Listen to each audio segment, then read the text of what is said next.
नमस्कार दोस्तों, अटल अनुसंधान अकादमी यूट्यूब चैनल से मैं अवनीश शुक्ला आप सभी का हार्दिक स्वागत करता हूं। दोस्तों, सुबह के इस वीडियो में प्रतियोगी जीवन से संबंधित विभिन्न महत्वपूर्ण सूचनाओं को लेकर के आपके सामने उपस्थित हुआ हूं। तो आइए देखते हैं ऐसी कौन कौन सी महत्वपूर्ण सूचनाएं हैं। पहली सूचना उत्तर प्रदेश लोक सेवा आयोग से है।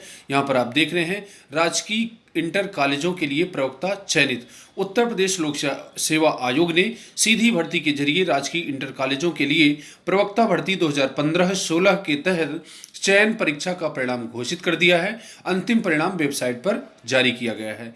इसके बाद अगली खबर है, जीआईसी के प्रवक्ता के 10 पदों पर चयन। यहाँ पर आप देख रहे हैं, यूपीपीएससी सीधी भर्ती का अंतिम चयन जारी। उत्तर प्रदेश विशेष अधीनस्थ शिक्षा सेवा पुरुष संवर्ग के तहत राजकीय इंटर कॉलेजों में 2 विषयों में प्रवक्ता के 10 पदों पर अभ्यर्थियों को चयनित घोषित किया गया है। उत्तर प्रदेश लोक सेवा आयोग ने मंगलवार को प्रवक्ता पर हुई सीधी भर्ती का अंतिम चयन परिणाम जारी कर दिया है। इनमें प्रवक्ता नागरिक शास्त्र के 4 और प्रवक्ता रसायन विज्ञान के 6 पद शामिल हैं, जबकि प्रवक्ता समाजशास्त्र के 2 पद खाली रह गए हैं। प्रवक्ता नागरिक शास्त्र के 4 पदों पर गिरी जेश कुमार श्रीवास्तव, संजय आनंद, विशाल कुमार मिश्र एवं राम जनक सिंह आदि का चयन हुआ है। इसके बाद दोस्तों अगली खबर है, 13 छात्रों को 4.6 लाख का पैकेज। यहाँ पर आप देख रहे हैं, 570 छात्र छात्राओं ने प्लेसमेंट के लिए करवाया रजिस्ट्रेशन। अजीम प्रेम जी फाउंडेशन व एक्स्ट्रा मार्क एजुकेशन ने दी नौकरी, जून तक चलेगी प्रक्रिया। साइंस मैनेजमेंट कोर्स वालों का दबदबा। कोरोना और लॉकडाउन के निराशा भरे माहौल में भी जो रोजगार को लेकर उम्मीद की किरण दिख रही है। इलाहाबाद केंद्रीय विश्वविद्यालय के 13 मेधावियों का कैंपस प्लेसमेंट के जरिए 3.58 लाख से 4.6 लाख सालाना पैकेज पर चयन हुआ है। यह पैकेज पिछले वर्ष की तुलना में ज़्यादा है। जल्द ही अन्य कंपनियां भी कैंपस प्लेसमेंट के लिए आएंगी। इसके बाद अगली खबर है, प्रारंभिक व मुख्य परीक्षा में उत्तीर्ण बनेंगे प्रवक्ता। लोक सेवा आयोग ने जारी किया विस्तृत विज्ञापन, आवेदन शुरू। जैसा कि आप जानते हैं कि उत्तर प्रदेश लोक सेवा आयोग द्वारा कल राजकीय इंटर कॉलेजों के लिए प्रवक्ता के पदों का जो विस्तृत विज्ञापन है जारी कर दिया है, और इस विज्ञापन में साक्षात्कार को हटा दिया गया है, लेकिन परीक्षा को काफ़ी कठिन बनाया गया है। इसमें प्री और मेंस के आधार पर अंतिम रूप से चयन किया जाएगा। यहाँ पर आप देख रहे हैं, अब पीसीएस चयन की तरह ही राजकीय इंटर कॉलेजों में प्रवक्ताओं की नियुक्ति होगी। इस पद के लिए साक्षात्कार नहीं होगा। अभ्यर्थियों को प्रारंभिक व मुख्य परीक्षा उत्तीर्ण करनी होगी। दोनों परीक्षाओं में उत्तीर्ण की मेरिट बनेगी और उससे रिक्त सीटों के सापेक्ष चयन होगा। उत्तर प्रदेश लोक सेवा आयोग ने मंगलवार को वेबसाइट पर राजकीय इंटर कॉलेजों में 1473 प्रवक्ता भर्ती का विस्तृत विज्ञापन जारी कर दिया है। साथ ही ऑनलाइन आवेदन भी शुरू हो गए हैं। राजकीय इंटर कॉलेजों में प्रवक्ताओं के चयन के लिए यूपीपीएससी अब तक स्क्रीनिंग परीक्षा करा के सफल अभ्यर्थियों को साक्षात्कार के जरिए उत्तीर्ण को नियुक्ति देता रहा है। प्रदेश सरकार ने साक्षात्कार विलोपन नियमावली तैयार की है। इसमें समूह खास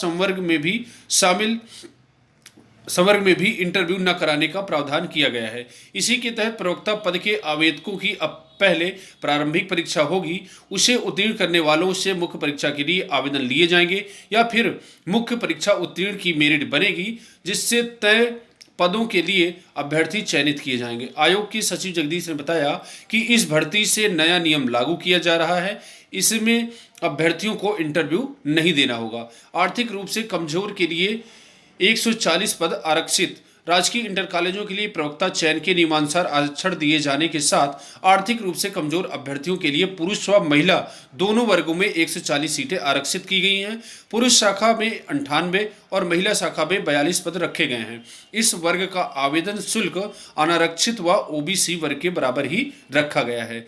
तो यहाँ पर देख रहे हैं कि किन किन विषयों के लिए विज्ञापन जारी हुआ है। गणित, विज्ञान, हिंदी और अंग्रेजी में पदों की भरमार। यहाँ पर आप देख रहे हैं, उत्तर प्रदेश लोक सेवा आयोग ने गणित, विज्ञान, हिंदी व अंग्रेजी जैसे विषयों में ही सर्वाधिक रिक्त पद घोषित किए हैं। आयोग ने अर्हता, विषय, आवेदन का प्रारूप व शुल्क आदि वेबसाइट पर जारी कर दिया है। 1473 पदों में से पुरुष शाखा में 15 विषयों के 991 व महिला शाखा के 16 विषयों में 482 पद हैं। परीक्षा शुल्क 18 जनवरी तक जमा करना होगा। अंतिम तिथि 22 जनवरी है। हिंदी में 98, अंग्रेजी में 100, भौतिक विज्ञान में 105, रसायन विज्ञान में 106, जीव विज्ञान में 137, गणित में 132, संस्कृत में 46, अर्थशास्त्र में 56, नागरिक शास्त्र में 47, भूगोल में 60, इतिहास में 42, समाजशास्त्र में 30, शिक्षा शास्त्र में 1 पद है। तो दोस्तों ये उत्तर प्रदेश लोक सेवा आयोग के विज्ञापन पूरी तरह से जारी कर दिया गया है। अब जो भी छात्र इसके लिए आवेदन करना चाहते हैं आवेदन कर सकते हैं। और ये परीक्षा थोड़ा सा टफ है, अच्छी प्रकार से आप तैयारी करेंगे तो बहुत ही प्रतिष्ठित नौकरी है और ये इसके आप हकदार हो जाएंगे। और इसके यदि परीक्षा की मैं बात करूं तो परीक्षा इसकी जो उत्तर प्रदेश लोक सेवा आयोग का है नया टाइम टेबल बहुत ही जल्दी जारी होने वाला है। और इस टाइम टेबल में ये भर्ती को भी असिस्टेंट प्रोफेसर की भर्ती और ये इंटर कॉलेज की भर्ती इन दोनों को भी टाइम टेबल में शामिल किया जाएगा। और मार्च और अप्रैल में हर हाल में इसकी परीक्षा करा ली जाएगी। इसके बाद इलाहाबाद विश्वविद्यालय की पीएचडी प्रवेश परीक्षा 10 जनवरी को, इलाहाबाद केंद्रीय विश्वविद्यालय की संयुक्त शोध प्रवेश परीक्षा 10 जनवरी 2021 की होगी। इसकी तैयारियां पूरी कर ली हैं। विभिन्न विषयों में पीएचडी करने के लिए कुल 625 सीटों के सापेक्ष 7,058 अभ्यर्थी दावेदार हैं। 4 जनवरी तक इलाहाबाद विश्वविद्यालय की आधिकारिक वेबसाइट पर एडमिट कार्ड को भी अपलोड कर दिया जाएगा। इलाहाबाद विश्वविद्यालय समेत संगठक कॉलेजों में विभिन्न विषयों में पीएचडी के लिए इलाहाबाद विश्वविद्यालय प्रशासन ने 28 जुलाई से 5 सितंबर 2020 तक आवेदन मांगे थे। जनसंपर्क अधिकारी डॉक्टर जय कपूर ने बताया कि 625 सीटों में 203 इलाहाबाद विश्वविद्यालय में है और बाकी संगठक कॉलेजों में है। परीक्षा के लिए एजेंसी अभी केंद्रों का निर्धारण नहीं कर सकी है। केंद्र निर्धारण से पूर्व आधिकारिक वेबसाइट पर एडमिट कार्ड अपलोड कर दिया जाएगा। इसके बाद अगली खबर है 69,000 शिक्षक भर्ती में आरक्षण की अनदेखी, प्रदर्शन, दिव्यांग आरक्षण नियमानुसार लागू न करने का आरोप, महानिदेशक स्कूल शिक्षा के स्तर पर भी नहीं हुआ निर्णय। शिक्षा निदेशालय पर अपनी मांगों को लेकर प्रदर्शन करते शिक्षक भर्ती अभ्यर्थी। यहाँ पर आप देख रहे हैं बेसिक शिक्षा परिषद की प्राथमिक स्कूलों की 69,000 सहायक अध्यापक भर्ती में दिव्यांगों को नियमानुसार आरक्षण न देने के आरोप लग रहा है। प्रदेश भर के अभ्यर्थी लगातार हक पाने के लिए परिषद मुख्यालय के आमने सामने धरना प्रदर्शन कर रहे हैं। परिषद सचिव प्रकरण को महानिदेशक को भेज चुके हैं। इसके बाद भी उनकी सुध नहीं ली जा रही है। अभ्यर्थियों का कहना है कि माने जाने तक आंदोलन जारी रहेगा। अभ्यर्थियों ने बताया कि बेसिक शिक्षा भर्ती का विज्ञापन 5 दिसंबर 2018 को जारी हुआ था। लिखित परीक्षा 6 जनवरी 2019 को आयोजित की गई। इसके बाद रिजल्ट 12 मई 2020 को जारी हुआ। भर्ती प्रक्रिया में अंतिम सूची 1 जून 2020 को जारी की गई थी। इसमें विभाग की ओर से दिव्यांग आरक्षण RRWD एक्ट 2016 का पालन नहीं किया गया। नियमानुसार उन्हें 4% आरक्षण मिलना चाहिए। उनके पदों को ओवरलैप करके दूसरे वर्ग के अभ्यर्थी भरे गए हैं। बेसिक शिक्षा परिषद कार्यालय पर बेमियादी प्रदर्शन कर रहे अभ्यर्थियों ने आरोप लगाया है कि भर्ती प्रक्रिया के 2 चरण पूर्ण हो चुके हैं। दोनों चरणों में दिव्यांग आरक्षण का हनन किया जा रहा है। इसमें दिव्यांग प्रतियोगियों की मानसिक उत्पीड़न हो रहा है। सुनने व देखने से वंचित दिव्यांगजन की बची सीटों को अन्य दिव्यांगों से भरने, पिछली भर्तियों की 1350 बैकलॉग की सीटें बेसिक शिक्षा भर्ती में जोड़ने की मांग की है। उपेंद्र कुमार मिश्र, शिवेंद्र कुमार आदि इसमें मौजूद रहे हैं। तो दोस्तों ये 69,000 शिक्षक भर्ती है, जन्म से लेकर के और अंतिम तक ये विवादों में ही फंसी रही है। और जैसा कि आप जानते हैं कि पूरे 67,000 अभ्यर्थियों को अंतिम रूप से नियुक्ति लगभग दी जा चुकी है और भर्ती पूरी तरह से समापन की ओर है। लेकिन इसके विवाद अभी कम होने का नाम नहीं ले रहे हैं। जितने प्रकार के अभ्यर्थी हैं उतने प्रकार के इसमें विवाद भी देखने को मिल रहे हैं। अब देखते हैं सरकार द्वारा इस पर क्या निर्णय लिया जाता है। जेएनयू छात्रों को मिलेगा चरणबद्ध तरीके से प्रवेश। जवाहरलाल नेहरू विश्वविद्यालय में लगातार बढ़ रहे कोरोना संक्रमण को देखते हुए छात्रों को चरणबद्ध तरीके से प्रवेश दिया जाएगा। 21 दिसंबर से दिव्यांग व सभी विज्ञान शोधार्थियों को चौथे चरण के अंतर्गत कैंपस में प्रवेश की अनुमति दी गई है। इसके बाद अगली खबर है पीएचडी की अंतिम सूची जारी। लखनऊ विश्वविद्यालय द्वारा पीएचडी की दूसरी व अंतिम सूची वेबसाइट पर अपलोड कर दी गई है। शुल्क जमा करने की अंतिम तिथि 25 दिसंबर है। लखनऊ विश्वविद्यालय प्रवक्ता का कहना है कि ये सूची कम आय वर्ग के आरक्षण का उपयोग करते हुए जारी की गई है। अर्थशास्त्र, अंग्रेजी, हिंदी, शारीरिक शिक्षा, नागरिक शास्त्र, व्यवहारिक अर्थशास्त्र, व्यापार, कानून, वनस्पति विज्ञान और रसायन विज्ञान, गणित और प्राणी विज्ञान विषयों में चयन किया गया है। इसके बाद अगली खबर है, राजकीय इंटर कॉलेजों में स्क्रीनिंग परीक्षा और साक्षात्कार की व्यवस्था खत्म। प्रारंभिक व मुख्य परीक्षा में पास बनेंगे प्रवक्ता। आर्थिक रूप से कमजोर के लिए 140 पद आरक्षित।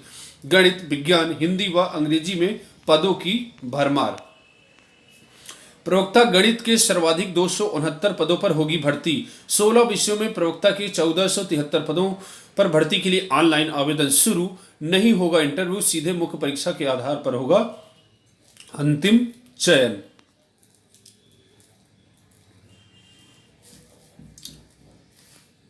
इसके बाद अगली खबर है, उत्तर प्रदेश लोक सेवा आयोग की एक प्रेस विज्ञप्ति है। एतद द्वारा सूचित किया जाता है कि उत्तर प्रदेश आयुष विभाग के अंतर्गत प्रदेश के राजकीय यूनानी मेडिकल कॉलेजों हेतु विज्ञापन संख्या 02/2019-20 के अंतर्गत पूर्व में ऑनलाइन आवेदन करने वाले विभिन्न विभागों के पदों हेतु अभ्यर्थियों से परंपरागत आवेदन पत्रादि एवं अभिलेखों की मांग की गई है, जिससे विस्तृत सूचना आयोग की वेबसाइट uppsc.up.nic पर उपलब्ध है।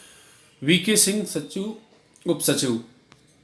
इसके बाद सीबीएसई की बोर्ड परीक्षाएं फरवरी के बाद ही होगी। शिक्षा मंत्री निशंक ने कहा, फरवरी तक संभव नहीं बोर्ड परीक्षाएं, प्रैक्टिकल जनवरी, लिखित परीक्षाएं फरवरी में होती थी शुरू, ऑनलाइन परीक्षा संभव नहीं। सवाल किया गया कि जब पढ़ाई ऑनलाइन हो सकती है तो परीक्षाएं क्यों नहीं, तो इस पर केंद्रीय मंत्री ने कहा, ऑनलाइन पढ़ाई की दिक्कतों को दूर करने और सभी छात्रों तक इसे पहुंचाने के लिए उनका मंत्रालय काम कर रहा है। रही बात ऑनलाइन परीक्षाओं की, तो यह संभव नहीं है। इसके बाद अगली खबर है, कनिष्ठ सहायक व लिपिक भर्ती के लिए टाइपिंग परीक्षा 13 से। उत्तर प्रदेश अधीनस्थ सेवा चयन आयोग की सम्मिलित कनिष्ठ सहायक व कनिष्ठ लिपिक प्रतियोगात्मक परीक्षा 2016 के पहले चरण की लिखित परीक्षा में अर्ह पाए गए 4264 अभ्यर्थियों की दूसरे चरण की अंग्रेजी व हिंदी टाइपिंग परीक्षा अगले महीने 13 से 23 जनवरी के बीच में कराई जाएगी। फरवरी के बाद होगी सीबीएसई की बोर्ड परीक्षाएं। केंद्रीय शिक्षा मंत्री रमेश पोखरियाल निशंक ने कहा, फरवरी तक संभव नहीं है परीक्षाएं। शिक्षक छात्रों में गुण विकसित कर सकता है। बीएससी इलाहाबाद विश्वविद्यालय की खबर है, बीएससी गणित बायो में नए कटऑफ के तहत प्रवेश आज। इलाहाबाद विश्वविद्यालय में बीएससी गणित, बीएससी बायो एवं बीएससी होम साइंस में नए कटऑफ के तहत प्रवेश की ऑनलाइन प्रक्रिया बुधवार से शुरू होगी। बीएससी होम साइंस के लिए में प्रवेश के लिए ओबीसी, एससी, एसटी, ईडब्ल्यूएस श्रेणी के सभी अभ्यर्थियों, बीएससी गणित में प्रवेश के लिए ओबीसी वर्ग में 149 या अधिक, एससी वर्ग में 118 या अधिक, ईडब्ल्यूएस में 144 या अधिक अंक पाने वाले एसटी वर्ग के सभी अभ्यर्थियों और बीएससी बायो में प्रवेश के लिए ओबीसी वर्ग के 124 या अधिक, एससी वर्ग के 104 या अधिक, ईडब्ल्यूएस के 123 या अधिक अंक पाने वाले अभ्यर्थियों को एडमिशन दिया जाएगा। इसके बाद स्थानीय स्तर पर होंगे प्रतियोगी परीक्षाओं के केंद्र। बहुत ही महत्वपूर्ण खबर है और सीएम योगी द्वारा छात्रों को बहुत बड़ी सौगात है। जैसा कि आप जानते हैं कि विभिन्न परीक्षा में जो परीक्षा केंद्र बनाए जाते थे, दूर दूर परीक्षार्थियों को जाना होता था, 2 दिन पहले से ही उनको तैयारियां करनी पड़ती थी। किंतु अब उत्तर प्रदेश की सभी भर्ती परीक्षाओं में जो उनको सेंटर दिया जाएगा, उनके होम डिस्ट्रिक्ट में ही सेंटर, लोकल में ही दिया जाएगा, तो छात्रों को इससे परेशान होना नहीं पड़ेगा। मुख्यमंत्री योगी आदित्यनाथ ने प्रतियोगी परीक्षाओं के अभ्यर्थियों को बड़ी राहत दी है। उन्होंने प्रतियोगी परीक्षाओं के केंद्र स्थानीय स्तर पर बनाने के निर्देश दिए हैं। इससे लाखों अभ्यर्थियों को दौड़ भाग नहीं करनी पड़ेगी, उनका समय व धन बचेगा। मुख्यमंत्री ने मंगलवार को लोक भवन में एक उच्च स्तरीय बैठक में ये निर्देश दिए हैं। प्रतियोगी परीक्षाओं के लिए अभी प्रदेश के बड़े शहरों में परीक्षा केंद्र बनाए जाते थे। इससे अभ्यर्थियों को परीक्षा से 1-2 दिन पहले ही यात्रा शुरू करनी पड़ती थी। एक से अधिक दिनों वाली परीक्षाओं में अभ्यर्थियों को ज्यादा परेशानी होती थी। महिला अभ्यर्थियों को कई तरह की मुश्किलों का सामना करना पड़ता था। 9000 से अधिक शिक्षक तबादले के दायरे से बाहर। शिक्षक का 5 वर्ष और शिक्षिका का 2 वर्ष की सेवा के बाद ही होगा तबादला। यहाँ पर आप देख रहे हैं, बेसिक शिक्षा परिषद के 9000 से अधिक शिक्षक अंतर जनपदीय तबादले के दायरे से बाहर हो गए हैं। बेसिक शिक्षा विभाग ने तबादलों को लेकर इलाहाबाद उच्च न्यायालय के आदेश के तहत गाइडलाइन जारी की है। प्रदेश सरकार ने करीब 54,000 परिषदीय शिक्षकों के लिए एक जिले से दूसरे जिले में तबादला करने की मंजूरी दी है। तबादलों को लेकर दायर याचिका पर इलाहाबाद उच्च न्यायालय ने सशर्त तबादले की मंजूरी दी है। विभाग ने उच्च न्यायालय के आदेश के तहत स्पष्ट किया है कि शिक्षकों का 5 वर्ष और शिक्षिकाओं का 2 वर्ष की सेवा पूरी करने के बाद ही तबादला किया जा सकेगा। अंतर जनपदीय तबादले के लिए आवेदन करने वाले 9,057 शिक्षक ऐसे हैं जिन्होंने 14 दिसंबर 2015 के बाद कार्यभार ग्रहण किया है। वहीं 6 शिक्षिकाएं ऐसी हैं जिन्होंने 20 दिसंबर 2018 के बाद कार्यभार ग्रहण किया है। विभाग ने स्पष्ट किया है कि जिन शिक्षिकाओं ने विवाह से पहले एक बार अंतर जनपदीय तबादला सुविधा का लाभ ले लिया है उन्हें पुनः तबादले का अवसर दिया जाएगा। वहीं असाध्य रोग से ग्रसित शिक्षकों को छोड़कर किसी भी शिक्षक या शिक्षिका का सामान्य परिस्थिति में दूसरी बार अंतर जनपदीय तबादला नहीं किया जाएगा। तो ये थी प्राथमिक शिक्षकों के अंतर जनपदीय तबादले की महत्वपूर्ण खबर। सीधी भर्ती के 18 पदों के लिए आवेदन शुरू। यूपीपीएससी की वेबसाइट पर विस्तृत विज्ञापन जारी। यूपीपीएससी विभिन्न विभागों के 18 पदों पर भर्ती के लिए मंगलवार को अपनी वेबसाइट पर विस्तृत विज्ञापन जारी कर दिया है। इसके साथ ही इन पदों पर भर्ती के लिए ऑनलाइन आवेदन भी शुरू हो गए हैं। ऑनलाइन आवेदन सबमिट करने की अंतिम तिथि 22 जनवरी 2021 और ऑनलाइन आवेदन शुल्क बैंक में जमा करने की अंतिम तिथि 18 जनवरी 2021 निर्धारित की गई है।